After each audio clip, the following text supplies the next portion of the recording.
Bonjour! Dans cette vidéo, on vous explique ce qu'est réellement l'industrie 4.0 en démêlant le vrai du faux et ce que ça veut dire pour vous parce qu'au final, c'est pas si compliqué que ça. 4.0 et numérique sont des mots qu'on entend très souvent depuis quelques années.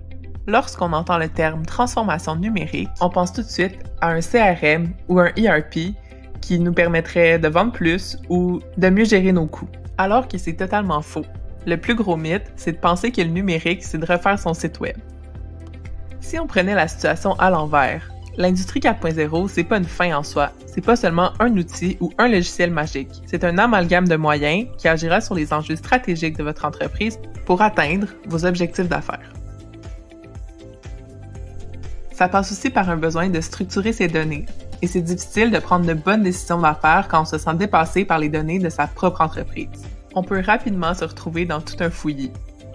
C'est aussi là que le 4.0 vient en jeu. Il aide à valoriser les données pour mieux servir le client et mieux opérer à l'interne.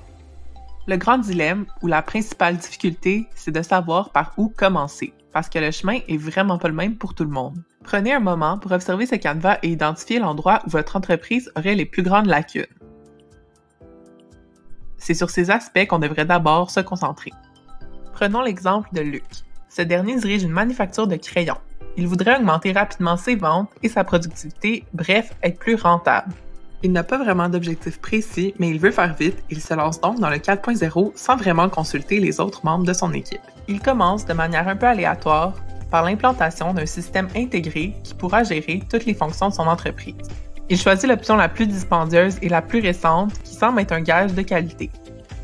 Mais lorsque vient le temps de rentrer des données dans son nouveau logiciel et de commencer à l'utiliser, il est un peu désemparé. Il ne sait pas par où commencer et se rend compte qu'il n'est pas au courant de comment certains départements de son entreprise fonctionnent au quotidien. Il se retrouve devant son logiciel en se sentant dépassé par les événements. Penchons-nous rapidement sur les erreurs commises par Luc. Il avait des objectifs flous, une solution numérique trop puissante pour ses besoins, une solution trop chère également, et des processus peu présents et non documentés. Résultat, il se sent perdu et le retour sur investissement est très faible. Il commence à avoir peur de ne plus jamais revoir la couleur de son argent. Faisons un retour dans le temps pour voir comment Luc s'en serait sorti avec un plan mieux défini, tout en conservant les mêmes objectifs. Avant toute chose, Luc aurait dû se poser des questions sur où il voulait amener son entreprise selon 5 axes. Profit, processus, personnes, produits et services et planète. Ainsi, en faisant un plan numérique et un plan stratégique intégré, il attrape les erreurs et les oublis qui auraient pu s'y glisser. Il aurait choisi les technologies à implanter en adéquation avec ses priorités d'affaires et même nourri ses réflexions stratégiques à l'aide des choix technologiques. La réflexion est intégrée des deux côtés.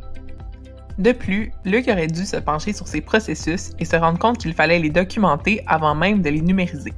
Finalement, il aurait dû consulter ses employés dès le début du processus et s'assurer que les gens connaissent leur rôle et que les projets technologiques soient en lien avec les objectifs stratégiques, comme ça, ils comprennent pourquoi les outils sont mis en place. Avec un accompagnement adéquat, Luc aurait eu une vision claire, la bonne direction et une aire d'aller, une assurance sur ses investissements et des outils pour se rendre à ses objectifs. Résultat, un entrepreneur plus rassuré et en contrôle, allégé de l'angoisse de la transformation numérique. Le danger du numérique, c'est de penser que c'est la solution à tout. Personne ne demanderait à son plombier de concevoir sa future maison. Les entrepreneurs ne doivent pas faire la même erreur avec leur entreprise. Si on revient à la base, les technologies doivent être au service de l'humain pour faciliter le travail et non l'inverse, c'est-à-dire l'humain au service des technologies. On veut arriver à un modèle centré sur l'humain, orienté par la stratégie et propulsé par les technologies. Cette vidéo a été préparée par Koboom et Productique Québec. Pour en savoir plus sur notre offre intégrée, visitez le propulservotreentreprise.com.